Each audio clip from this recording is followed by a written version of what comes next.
English grammar के हमारे YouTube channel पर आपका स्वागत है।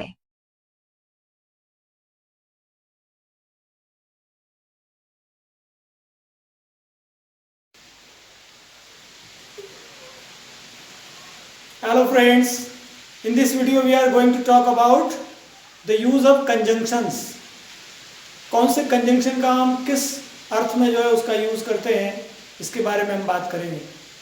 आइए देखते हैं हमारा फर्स्ट कंजंक्शन। कंजंक्शंस देखिए, फर्स्ट कंजंक्शन लिया हमने एंड का मतलब होता है और, ठीक है। देखिए जैसे फर्स्ट एग्जांपल लिया है, he worked hard and passed. तो एंड का यूज हम कहाँ करते हैं? जनरली इसमें जो है दो इंडिपेंडेंट सेंटेंस या फिर दो वर्ड्स को जो है ज्वाइन करने के लिए हम एंड का यूज करते हैं, ठीक है। वैसे तो कंजंक्शन का काम ही जो है दो वर्ड्स या सेंटेंस को कंबाइन करना होता है, लेकिन ये एंड को देखिए आप, एंड जो है ऐसे दो इंडिपेंडेंट सेंटेंस को यूज करता है जिसमें जो फर्स्ट सेंटेंस होता है तो उससे जब सेकंड सेंटेंस को जोड़ा जाता है, ज्वाइन किया जाता है, तो वो उस फर्स्ट सेंटेंस में जो एक्शन हो रही है उसकी परंपरा के अनुसार मीनिंग देता है ना। देखिए जैसे फर्स्ट सेंटेंस आपका, ही वर्कड हार्ड। अब देखिए कोई आदमी जो है अगर हार्ड वर्क करता है तो उसका परिणाम क्या आएगा? पॉजिटिव रिजल्ट आएगा। पास्ट देखो, he worked hard and past, ठीक है। यहाँ ऐसा नहीं लिख सकते he worked hard and failed, ये मीनिंगलेस सेंटेंस हो जाएगा, है ना। तो ये क्या आएगा? He worked hard and past, ठीक है। अब देखिए अगर यहां आप फेल यूज करना चाहते तो फिर एंड की जगह बट आ जाएगा। कैसा हो जाएगा? He worked hard but failed, यानी जहां मीनिंग परंपरा के विपरीत निकलता है वहां बट, और जहां परंपरा के अनुसार मीनिंग निकलता है वहां एंड का यूज करते हैं। तो यहां परंपरा के अनुरूप जो है अर्थ निकल रहा है, ठीक है। देखिए अब Mohan and Sita are friends, या मोहन और सीता को जो है फ्रेंड बताया जा रहा है ना। तो एंड का यूज किया हमने। अब देखिए third example, they went to Agra. ये फर्स्ट सेंटेंस हो गया आपका। सेकंड सेंटेंस क्या हो गया? दे सॉ द ताज, है ना। इन दोनों सेंटेंस को हमको कंजंक्शन से कंबाइन करना है।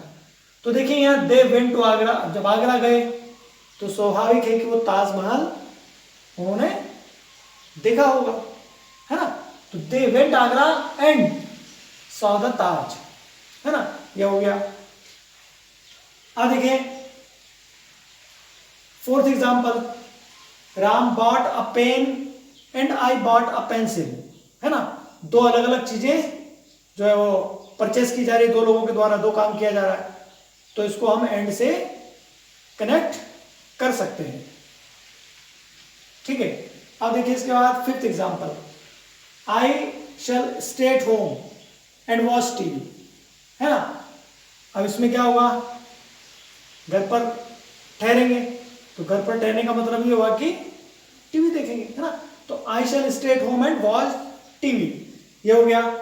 तो ये आपके हो गए एंड के यूज, है ना।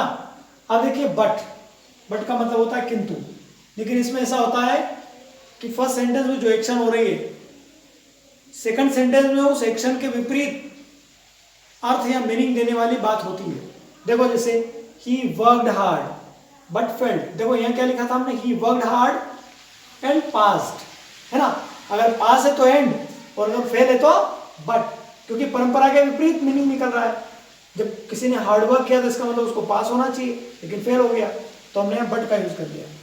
फिर देखिए आप second example, it was raining, है ना, बारिश हो रही थी। तो हमको क्या करना चाहिए था? घर पे रुकना चाहिए था, है ना, लेकिन घर पे नहीं रुके, बाहर गए, तो इसका मतलब परंपरा के विपरीत काम हो रहा है, तो यहाँ बट का यूज कर लिया हमने। It was raining but we went out, बारिश हो रही थी लेकिन हम बाहर गए। थर्ड एग्जांपल देखिए, ही is poor but honest. Poor है तो गरीब लोगों की जो है नीयत डोल सकती है, बेईमानी भी कर सकते हैं, लेकिन यहाँ वो ऑनेस्ट है, तो परंपरा के विपरीत है। He is poor but honest, ठीक है। फोर्थ एग्जांपल देखिए, they discussed the issue but couldn't find any solution, है ना। देखिए इसमें जो है उन्होंने डिस्कशन तो किया इशू पर, लेकिन उसका कोई परिणाम वो सोल्यूशन नहीं ढूंढ पाया, इसलिए हमने बट का यूज किया। अगर मान लो सेंटेंस ऐसा होता दे डिस्कस द इश्यू, और दूसरा सेंटेंस होता दे फाउंड अ सोल्यूशन, तो एंड का यूज करते हैं, they discussed the issue and found a proper solution. लेकिन चूंकि यहाँ सोल्यूशन नहीं मिला, डिस्कशन तो किया लेकिन सोल्यूशन नहीं मिला, इसलिए हम बट का यूज करेंगे। They discuss the issue but couldn't find any solution. अब देखिए फिफ्थ वाला, ही इज एजुकेटेड। अब एजुकेटेड है तो क्या होना चाहिए, जॉब होना चाहिए, जॉब करना चाहिए उसको, बट जॉबलेस है, उसके पास कोई जॉब नहीं है, तो यहाँ भी परंपरा के विपरीत मीनिंग निकल रहा है। He is educated but jobless, तो ये हो गए आपके बट के यूजेस। तो एंड और बट हमने देख लिया। आइए कुछ और कंजंक्शन देखते हैं। आइए कुछ और कंजंक्शंस देखते हैं। देखिए next, because, sorry third number है, बिकॉज, बिकॉज जो है वो कंजंक्शन ऑफ रीजन कहलाता है, क्योंकि इसमें जो दो सेंटेंस हम कंबाइन करते हैं उसमें एक सेंटेंस में जो एक्शन होती है दूसरे में उसका रीजन बताया जाता है ना, इसलिए इसको एडवर्ब क्लॉज ऑफ रीजन कहा जाता है। देखिए इसमें फर्स्ट एग्जांपल हमने क्या लिखा है, Ram is absent, Ram absent है, उसका रीजन जो है वो सेकंड सेंटेंस में दिया हुआ है, बिकॉज ही इज इल, है ना। तो यहां सेकंड सेंटेंस में वो अपसेंट क्यों, इसका रीजन बताया जा रहा है, इसलिए बिकॉज को कंजंक्शन ऑफ रीजन भी कहा जाता है, ठीक है। Ram is absent because he is ill. Second sentence देखिए, Rohit couldn't pay his fees, Rohit अपनी फीस पे नहीं कर सका, उसका रीजन क्या है, बिकॉज ही इज पुअर, क्योंकि वह गरीब है। थर्ड एग्जांपल देखिए, my brother crossed the flooded river because he knew how to swim, मेरे भाई ने जो है वो बाढ़ग्रस्त नदी को क्रॉस किया क्योंकि उसे तैरना आता था, है ना, ये हो गया। फोर्थ देखिए, she got poor marks because she did not work hard, उसको बहुत जो है पुअर मार्क्स मिले क्योंकि उसने कठोर मेहनत नहीं की। फिफ्थ देखिए, I went to bed early because I was tired, मैं जल्दी बेड पर क्यों गया, सोने क्यों गया, क्योंकि मैं थका हुआ था। तो इसमें जो है सेकंड सेंटेंस में, बिकॉज वाले सेंटेंस में हम रीजन बताते हैं, फर्स्ट सेंटेंस में जो एक्शन होती है उस एक्शन का रीजन इसमें दिया जाता है, इसलिए इसको बोलते हैं कंजंक्शन ऑफ रीजन। देखिए फोर्थ, और नहीं तो, है ना, ये वास्तव में रिजल्ट बताता है, परिणाम बताता है ना। मतलब फर्स्ट सेंटेंस में कोई एक्शन करने के लिए आपको कहा जाता है कि आप ऐसा कीजिए, और अगर ऐसा नहीं करेंगे तो उसका रिजल्ट यह आएगा, ठीक है। देखिए जैसे pay your attention at the board और you will not understand this things. अब देखिए आपको बोर्ड पर अपना अटेंशन पे करने के लिए कहा जा रहा है, और अगर ऐसा आप नहीं करेंगे तो उसका परिणाम क्या होगा, you will not understand this things, जो आपको पढ़ाया जा रहा है, जो समझाया जा रहा है, वो चीज आपको समझ में नहीं आएगी, ठीक है। देखिए आप second example, save money for a rainy day, मुसीबत के वक्त के लिए आप पैसा बचा कर रखिए, और you will have to borrow, और अगर ऐसा नहीं करें तो क्या करना पड़ेगा, you will have to borrow money, आपको पैसा उधार लेना पड़ेगा, है ना, ठीक है। अब देखिए थर्ड, कम इन टाइम और you will not be allowed to enter the meeting hall, आपको समय पर आना चाहिए, आना है, या आप समय पर आइए, नहीं तो आपको जो है मीटिंग हॉल में प्रवेश की अनुमति नहीं दी जाएगी, ठीक है। ये हो गया आपका थर्ड। ये फोर्थ एग्जांपल देखिए आप क्या लिखा है इसमें, फोर्थ एग्जांपल है, ओबे द लॉ और यू विल बी पनिश्ड, कानून का पालन कीजिए अन्यथा आपको दंडित किया जाएगा। तो ये हो गए बिकॉज और। आइए कुछ और कंजंक्शन देखते हैं। आइए देखते हैं कुछ और कंजंक्शन। अब हम एग्जांपल ले रहे हैं सिंस और एज के। ये भी कंजंक्शन ऑफ रीजन कहलाते हैं, लेकिन इनकी खासियत क्या होती है कि इनको सेंटेंस के स्टार्टिंग में यूज किया जाता है। रीजन वाला जो सेंटेंस होता है वो पहले लिखते हैं, तो एज और सिंस को एक दूसरे की प्लेस पर यूज हम कर सकते हैं। ठीक है, देखो जैसे सिंस इट वॉज रनिंग, क्योंकि बारिश हो रही थी, वी स्टेड एट होम, हम घर पर ही रुके या ठहरे।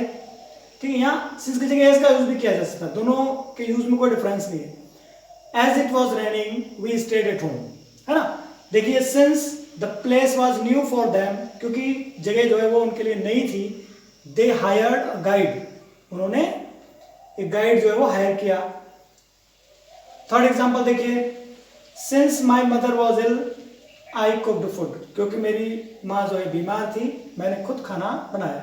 फोर्थ देखिए, since I was late I missed the bus, क्योंकि मैं लेट हो गया था इसलिए बस मेरी मिस हो गई, है ना। फिफ्थ देखिए, ऐसे ही बनाया हमने, as they are farmer they don't need to buy vegetables, क्योंकि वो किसान है इसलिए उनको वेजिटेबल खरीदने की आवश्यकता नहीं, क्योंकि वो खुद उगाते हैं, है ना। तो ये हो गया सिंस और एज। ठीक है, ये भी